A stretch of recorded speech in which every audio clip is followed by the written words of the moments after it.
سلمى مين دي اللي هتجوزها؟ انت عبيطة ولا ايه؟ دي بنت رخيصة وانا ماشي معاها بس لحد ما اجيب اخرها. انما انا يوم ما اتجوز مش هتجوز بنت شوارع زيها. انا بفكر اتجوز واحدة مريشة وانا وهي نتنعم في الفلوس. طب ازاي بقى وكل الناس عارفة ان سلمى تخصك وانك وعدتها بالجواز؟ دي ماشية تقول للبنات انك هتكتب عليها كمان اسبوع. ده كمان ايه؟ لعبة من بتوعك؟ ولا تكونش بتكذب عليا انا يا مصطفى؟ يا بت. تفهمي بقى، انا مسير ارميها للشارع اللي جاتلي منه، بس البت محلوة في عيني وانا مفيش حاجة بحطها في دماغي الا وباخدها. انما هي اللي عايشة الدور، وكل شوية هنتجوز امتى، هنسمي عيالنا ايه، حوشت عشان الشقة ولا لسه، وانا عمالة سايسها وجريها في الكلام لحد ما اخد غرضي وبعدها مش هتشوف وشي تاني. يا مصطفى، بقى انا بنت شوارع ومصيرك ترميني وتتجوز واحدة تانية؟ يا خسارة السنين اللي ضيعتها جنبك، يا خسارة المشاعر اللي رميتها على الأرض، وكل يوم ساعدتك فيه علشان في الآخر تذبحني بكلامك اللي نزل في قلبي زي السكينة التلمة. بس وحياة من خلقني وخلقك لخليك تبكي بدل الدموع دم، وتندم على اليوم اللي فكرت تبيعني فيه وتقول عليا رخيصة، وهتفضل تحلم طول حياتك وتتمنى ضفري ومش هتلاقي. أنا سلمى بنت نجوى، عمري ما حبيت حد يندهني باسم أبويا. أمي ماتت وأنا عندي 2 سنين. كان أبويا بيحبسنا في البيت من كتر شك وتحكمه فينا، ولما أمي تعبت فضلت تخبط على الباب علشان حد ينجدها، لكن الوقت اتأخر وماتت أمي وأنا جنبها. ما كنتش فاهمة اللي حصل وقتها، لكن كنت عارفة إن خسرت أغلى حاجة في حياتي. أبويا غير إنه كان شكاك وجلدة وفيه كل العبر، مصيبته الكبيرة إنه كان بيسكر، وعدت السنين عليا في البيت ده وهو بيحاول يعلمني إزاي أخدمه لحد ما وصلت ل7 سنين. وبعدها بقى يلم القلاضيس صحابه ويجيبهم يسهروا في الأوضة اللي معيشنا فيها. كنت بتخنق من ريحة الدخان وبقرف من ريحتهم وكلامهم. كانوا بيفضلوا يسكروا لحد وش الفجر، لكن الكارثة إنهم كانوا بيبصولي ونظراتهم مش مريحة. وواحد من أصحاب أبويا المقاطيع مد إيده عليا. ما كنتش فاهمة هو بيعمل إيه، لكن فضلت أعيط ليلتها والدموع ما نشفتش من عيني. تاني يوم قررت أقول لأبويا على اللي صاحبه عمله، لقيته سابني ومشي ولا أكني قلت حاجة. وفي نفس اليوم بالليل لقيته لامم شلة المقاطيع بتوعه وقال لي أعلق على الشاي، وعملت الشاي علشان يطفحوه ورحت أوديهولهم. نفس الراجل مرة تانية مد إيده ولمسني. ساعتها دلقت صينية الشاي اللي كانت سخنة وملهلبة عليه، وافتكرت إنه هيتعلم ويلم نفسه، لكن اتفاجئت بابويا وهو بيضربني بالقلم وبيقول لي أمسح وأنضف مكان الشاي ده، وإنهم هيكملوا سهرتهم في مكان تاني، ولما يرجع عاوز يلاقي كل حاجة زي ما كانت. فضلت أعيط وقلت عليا من ده بإيه؟ كفاية إن أبويا حرمني من كل حاجة، وحرمني أروح المدرسة زي أي حد في سني، وكمان مشغلني خدامة عنده. قررت أسيب البيت وقلت الشارع هيبقى أهون عليا من الذل اللي بدوقه على إيد أبويا والمقاطيع صحابه. وخرجت من الأوضة اللي كانت زي السجن، وحسيت إني لأول مرة حرة، وزي ما بيقولوا هربت من نقرة وغرست في ضفديرة. على ناصية الشارع اللي كنت عايشة فيه كان في مصنع مهجور، ومحدش كان بيهوب ناحيته من يوم ما حصل فيه حريق والناس اللي فيه ماتت. ما لقيتش مكان أروح فيه غير المصنع ده، وقلت محدش في الدنيا هيدور عليا، ولا حد هيتوقع إن عيلة زيي تقعد في المكان ده من غير ما تخاف. وقضيت أول ليلة فيه، والغريبة إن الأول مرة من زمان أقدر أنام من غير خوف ولا كوابيس. يمكن عشرة العفاريت اللي في المصنع كانت أهون من عشرة أبويا وشلته. كان لازم أكون قد الشارع علشان أقدر أعيش فيه من غير ما حد يأذيني أو يجي عليا، وعلشان كده اتعلمت أخربش، واللي كان بيدوسلي على طرف كنت بدوسله على 10 وأعرفه أنا مين. مفيش حاجة مشتغلتهاش. بعت مناديل في الإشارات، واشتغلت في محلات كتير، واشتغلت في البيوت، ورجعت تاني للشارع واتعلمت أطبخ، واشتريت عربية أكل وبقيت أقف عليها واكسب رزقي بالحلال. كبرت بدراعي ومحدش كان ليه عليا جمايل. وسمعت إن أبويا مات لوحده واكتشفوا جثته في الأوضة بعد ما ريحته طلعت. والغريبة إني ما تهزليش طرف ولا حزنت عليه، وسبحان اللي ردله اللي عمله في أمي. بقيت حبيبة الناس وليا في كل شارع ظهر. ويوم ما قابلت نوسة الخياطة كان اليوم اللي غير حياتي للأبد. نوسة الخياطة كانت ست خواجاية، وجوزها اللي سماها نوسة علشان يبقى ليها اسم يعرف ينطقه كانت محتاجة مساعدة تساعدها في الشغل، وخصوصا في موسم المدارس اللي بيبقى كله ضغط وكل الناس بتطلب منها هدوم للمدارس علشان عيالها. واشتغلت مع نوسة نص يوم ولاحظت إنها ست غريبة، كانت بتحب القراية زي عينيها، وعلشان كده نظرها راح من كتر الكتب اللي قريتها وشغلها على المكنة. وواحدة واحدة كان الفضول بياخدني، وكان نفسي أعرف إيه اللي موجود في الكتب وشددها قوي كده. وهي كمان لاحظت إني مبعرفش لا أقرأ ولا أكتب، وقررت تعلمني. كل يوم بعد الشغل كانت نوسة بتحضر العشاء ليا وليها، وتقعد تحكي لي حكايات من الكتب اللي بتقراها، وكمان تعلمني ازاي اقرا زيها. ورغم ان شغلي معاها خلص ورجعت لعربية الاكل مرة تانية، الا اني ما كنتش قادرة ابطل اروح لها. فضلت كل يوم ازورها لمدة 2 سنين، اتعلمت فيهم القراية وكمان الكتابة، وعلمتني انجليزي وبقيت بربنت فيه زي الخواجات. كانت مبسوطة انها عرفت تعلمني اللغة بتاعتها، وقالت لي انها حاولت كتير مع جوزها لكنه معرفش يتكلم انجليزي.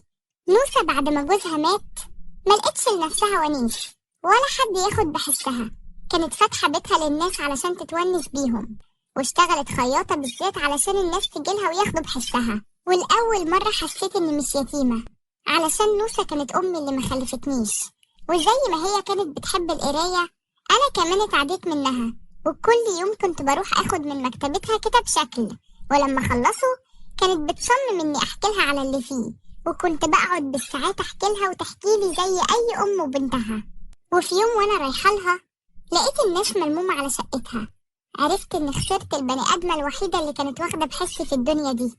اتفاجئت إن نوسة كتبت لي شقتها وكل فلوسها باسمي، لكن حتى المعروف اللي عملته فيا خلى الناس يطمعوا فيا. اتقدم لي ناس كتير من السوق اللي بقف فيه، لكن كانوا عواجيز مكركبين أو حتى عيال محلتهاش إلا اللضا، وبدأت الناس تاخد بالها مني وعينيهم تبقى عليا. وفي يوم وأنا نازلة أفتح العربية بتاعتي لقيتهم مولعين فيها، مصدر رزقي الوحيد حرموني منه. لكن المصايب لما بتيجي ما بتجيش لوحدها، والشقة اللي كتبتها نوسة باسمي جالها هي والعمارة كلها قرار إزالة، وما كانش لحد من السكان نسبة في الأرض.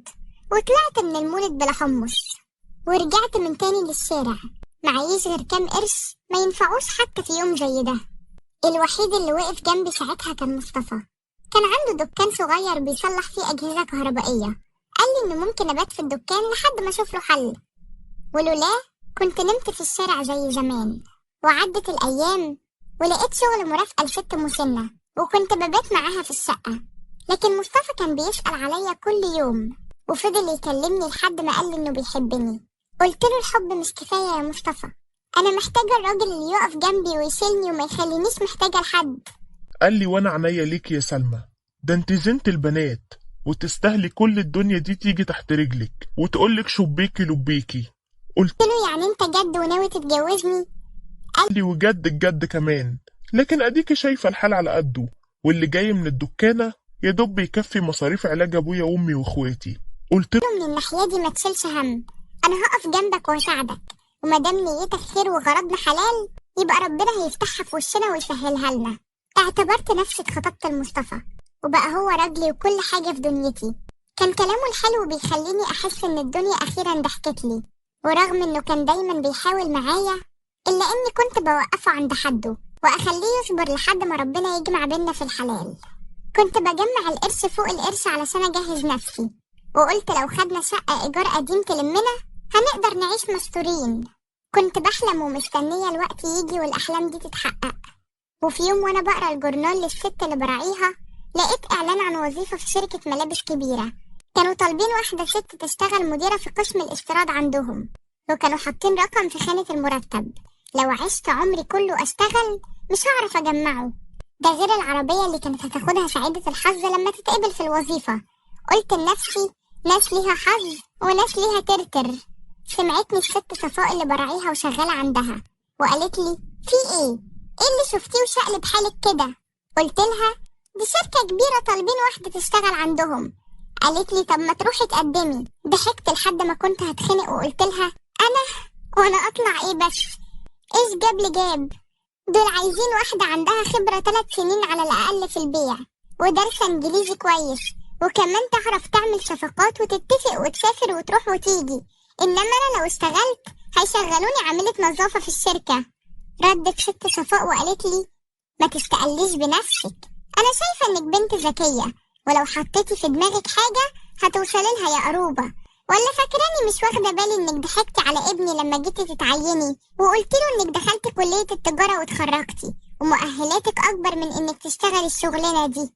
وشي احمر فجأة وقلت لها: والله يا ست صفاء ما كان غرضي وحش، هو ابن حضرتك اللي كان محبكها قوي وطالب واحدة مخلصة تعليمها وبنت ناس. انا صحيح بنت ناس برضو، ما انا اكيد ما جيتش شطاني كده، بس يعني انت شايفة ان قصرت معاكي في حاجة؟ ولا هما بتوع الجامعة دول كانوا هيعملوا لك حاجة اكتر من اللي انا بعمله؟ قولي الحق كده وانا راضية ذمتك. ضحكت وقالت لي: شفتي بقى، اديكي زي ما بقولك، لما تحطي حاجة في دماغك بتعرفي توصلي لها.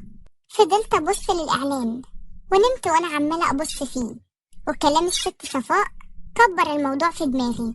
قلت اما اروح اشوف مصطفى رأيه ايه، وكنت عارفة انه المفروض في الدكان بتاعه، لكن لما رحت لقيته قافل الدكان. استغربت وقلت يمكن راح يتغدى وهيرجع.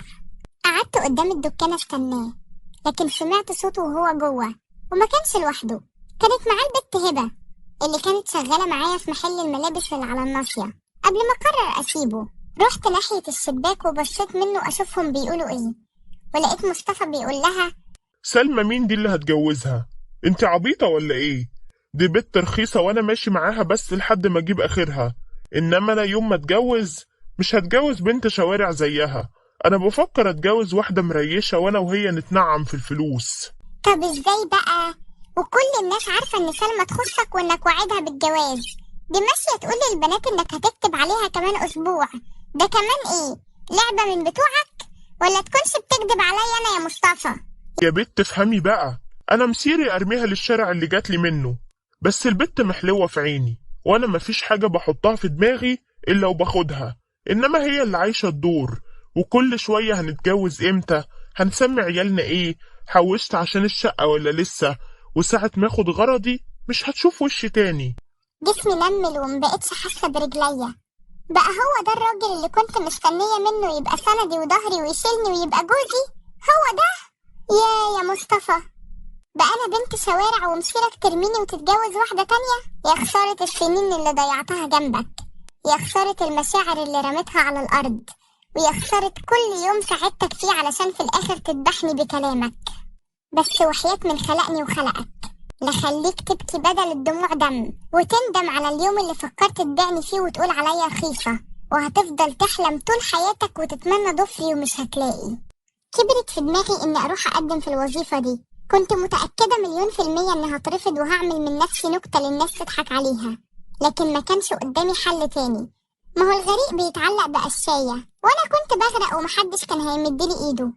رحت لسميرة صاحبتي اللي كانت شغالة في مغسلة هدوم، وطلبت منها تظبط لي هدوم شغل من عندها، وانا كان ليا جمايل عليها كتير. وفضلت سميرة تدور لحد ما لقيت لي طقم هياكل مني حتة. ورحت لنادية الكوافيرة وقلت لها اني عايزة اقص شعري وتخليني ابان كأني واحدة بريشة ومعاها فلوس. وعلى اخر اليوم كان شكلي كله اتغير وبقيت واحدة تانية. وصدق من قال: لبس البوصة تبقى عروسة. ما بالك لما تبقى الواحدة فينا عودها عود مانيكان، وانا كان جمالي ما يختلفش عليه اتنين. نمت وانا قلقانة من بكرة واللي فيه، وقررت اني اعمل اللي ما عملتوش في حياتي كلها، وبأي طريقة لازم ابقى سلمى اللي الكل يحترمها، مش سلمى بنت الشارع زي ما مصطفى الزفت كان بيقول. قمت الصبح بدري ولبست وجهزت نفسي، وطلبت بالفلوس اللي معايا تاكسي، وركبته لأول مرة في حياتي. رحت الشركة وكنت حاسة بروح نوسة معايا، كأنها كانت موجودة ومبسوطة من اللي أنا بعمله. عملت زي ما كانت بتعلمني، وعدلت لهجتي اللي الشارع طبعها على لساني. لقيت 4 ستات قاعدين، وعرفت إن كلهم متقدمين لنفس الوظيفة. كنت ببص لكل واحدة فيهم ومش عارفة إزاي هكسب قصاد النسوان دي، ده أنا لو من الشركة كنت عينتهم من أول ما بصيت في وشهم. واحدة فيهم قامت علشان تجيب قهوة، قلت لها خديني معاكي، وفضلت أقررها لحد ما حكيت لي إنها بتشتغل في شركة تانية، لكن عاوزة تعلي مرتبها ومنصبها. قلت دي فرصتي والدخلة اللي لازم أستغلها. قلت لها أنا عارفة إنك ممكن ما تصدقينيش، بس أنا شايفة إنك تفضلي في شغلك وما تخاطريش وتسيبيه علشان تشتغلي هنا. ردت وقالت لي: طب ما انتي جاية تقدمي هنا. ضحكت وقلت لها: علشان ما عنديش خيار تاني. انت عارفة اني اصلا كنت شغالة هنا من سنة، لكن لما جيت اخلف واخدت اجازة استغنوا عن خدماتي، رغم ان كان بيني وبين الترقية ايام بسيطة. لكن الشركة ما بتقدرش انك ست وليكي ظروف، وانا رجعت بالعافية مرة تانية وبواسطة من جوه الشغل علشان بس اقدر اقدم في الشركة مرة تانية.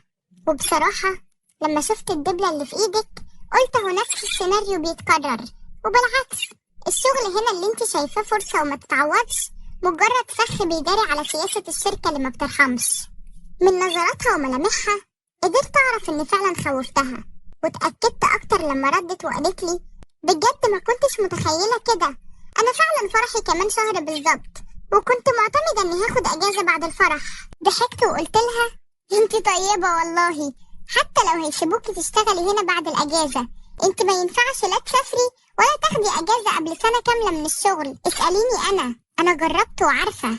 كان باين على ملامحها انها بتراجع نفسها، وقالت لي ولو اتجوزت وحصل حمل وحبيت اخد اجازة مش هعرف؟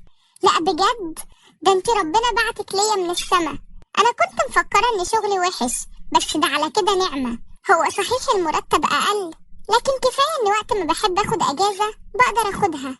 ده غير اني لو سبته دلوقتي وجيت اشتغلت هنا وبعدها حصلت مشكلة استحالة اقدر ارجع لهم مرة تانية. قلت لها هو ده اللي بحاول اقولهولك، وطبعا انت ادرى بمصلحتك، وهو عصفور في اليد احسن من 10 على الشجرة. بعدها لاحظت انها بتبص لايدي وكانت هتبتدي تشك في كلامي، وقالت لي بس انت ازاي بتقولي انك خلفتي واخدتي اجازة ومفيش في ايدك دبلة حتى؟ قلت لها وانا متأثرة والدمعة هتفر من عيني ما هو ده برضه خسرته لما بطلت اشتغل. جوزي ما استحملش قعدتي وساب لي البيبي وطلقني، ودلوقتي انا والبيبي حالتنا وحشة، وعلشان كده بذلت مجهود كبير علشان ارجع هنا. ورغم ان الشركة مش املة ومش احسن حاجة في الدنيا، بس هو اي حاجة تساعدني انا وابني علشان نعيش لوحدنا بعد ما ابوه سابنا، وكله بسبب الشركة الغبية دي. كنت هموت من الفرحة والبنت متأثرة قدامي، وكان فاضل لها شوية وتاخدها جري برا الشركة. رجعنا مرة تانية للريسبشن اللي كان قاعد فيه بقية البنات، ولقيت البنت قعدت، لكن ما فاتش دقيقة لو لقيتها بتشيل شنطتها واخدها وماشية، وقالت لي شكرا وهي خارجة. ضحكت وقلت بركاتك يا نوسة يا قمر، ادي قراية الروايات فادتني بحاجة، وعرفت امثل على المزة ولا اجدعها دور سينمائي. كده يبقى خلصت من واحدة، كان فاضل 3. قلت هدور لكم على مخرج، بس ما كانش ينفع اكرر نفسي. واحدة منهم كانت متوترة وكل شوية تمسك بطنها، لدرجة إن كنت سامعة من مكاني صوت بطنها والحرب قايمة جواها. قامت وراحت الحمام، قمت رحت وراها، وبعدها لقيتها وقفت قدام المراية ومحرجة تدخل الحمام قدامي. دخلت الحمام ولقيت جوه المناديل، قمت أخدتها وحطيتها في شنطتي، وبعدين وصلت المحبس المية قفلته وبعدها كسرته. خرجت وأنا عارفة إنها لو فكرت تدخل الحمام مش هتعرف تخرج قبل ساعة ولا 2 لحد ما حد يلاحظ إنها موجودة، لأن مفيش ولا مية ولا مناديل، وساعتها هيكون الانترفيو راح عليها وهتترفض بسبب عدم الالتزام بالمواعيد. كده كان باقي 2، واحدة فرقعتها بالبانة لزقت في هدومها من ورا، وكنت ملاحظة قد إيه هي مهتمة بشكلها، ورغم كده دخلت الانترفيو برضو. وساعتها كان فاضل لي الجوكر اللي كانت قاعدة جنبي. ثقتها بنفسها كانت باينة على وشها، هادية جدا، ومن ساعة ما دخلت وهي مبتسمة وساكتة. قعدت جنبها وقلت لها ايه رأيك في الشركة هنا؟ قالت لي دي حلم كل حد عاوز ينجح ويحقق نفسه. قلت لها بس غريبة انهم يطلبوا ستات بس للوظيفة دي، فاهمة قصدي؟ قالت لي بصراحة بس عموما الشركات الكبيرة بتحب تبقى الواجهة بتاعتها واحدة ست. قلت لها طب ليه؟ قالت لي يعني لو راجل هو اللي بيكمل الاتفاق مع راجل زيه يبقى هيفكر في كل بند وشرط 100 مرة، إنما لو ست هي اللي بتعمل الاتفاق ولابسة كويس، قصير شوية ومفتوح شوية ومهتمة بنفسها، أكيد الطرف التاني هيبقى مركز في الست مش في الاتفاق، وساعتها الاتفاق هيتم مهما كانت شروطه. قلت لها بلهجة حادة يعني انت شايفة كده؟ قالت لي بصوت واطي أمال يعني انت فاكرة الشركة دي نجحت بمجهود الموظفين يعني؟ سكت شوية قبل ما أرد وقلت لها فكريني باسمك مرة تانية. قالت لي داليا البهنسي. قلت لها فين السي في بتاعك؟ ساعتها بدأت تتوتر وخرجته من شنطتها واديتهولي، وبعدها سألتني بقلق هو في ايه؟ قلت لها للأسف يا داليا انت سقطتي في الاختبار. احنا شركتنا شركة مش تقليدية، ولازم كل حد يتقدم هنا نعمل له اختبار صغير. وانتي فاهمة سياستنا غلط خالص. احنا ناجحين علشان فعلا بنشتغل بمجهود، مش بكام سنتيمتر باين من جسمنا. واختيارنا للستات في الوظيفة ده قايم على شطارتهم ومشاركتهم النجاح والاستفادة من خبرتهم. وصدقيني احنا بنستفيد من خبرتهم العملية وبس. بصيت على وش داليا وساعتها كانت في قمة الإحراج والكسفة، وصدقت إن أنا اللي بعمل مقابلة الشغل، وإنها مرفوضة علشان فضفضت معايا وبوظت الدنيا. قلت لها هنحتفظ بالسيرة الذاتية بتاعتك، ولو في فرصة تانية هنكلمك. أخدت شنطتها وخرجت، وبعدها خرجت أم البنا في الجيبة بتاعتها وكانت خارجة بتعيط، وعرفت وقتها إنها اترفضت. المهمة بتاعتي انتهت، وجه الوقت اللي أدخل فيه المقابلة وهيطلع عليا اللي عملته فيهم. وبكده يكون الجزء الأول من القصة انتهى. استنوني في الجزء الثاني، بكرة أشوفكم على خير.